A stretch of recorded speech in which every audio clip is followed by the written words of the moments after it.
तर जय महाराष्ट्र पब्लिक. मागच्या व्लॉगमध्ये तुम्ही बघितलं असणार की आपण गर्ल्स टीम सोबत डान्स कॉम्पिटिशन लावलेली होती. तर त्यांचा डान्स आता बघून झालेला होता आणि ते हारणार पण होते, कारण बॉईज टीमने डायरेक्ट शकुंतला बाई लावलेली होती. हा विषयच हार्ड.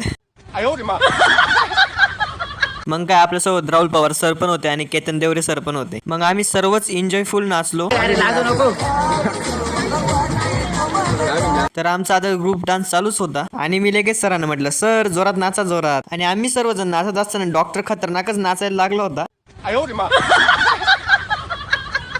आणि त्याचा डान्स बघून आम्ही निघालो होतो नेक्स्ट लोकेशनवर. आणि संपूर्ण टिपचा लॉंग व्लॉग बघायचा असेल तर साईगोसावी.9 व्लॉग या चॅनलला व्हिजिट करा आणि नक्की बघा. आणि नेक्स्ट आम्ही पोहोचलो होतो श्री गजानन महाराज तपोभूमीला. आणि मग आपल्याला तिथे काय आपले फॅन्स पण भेटलेले होते.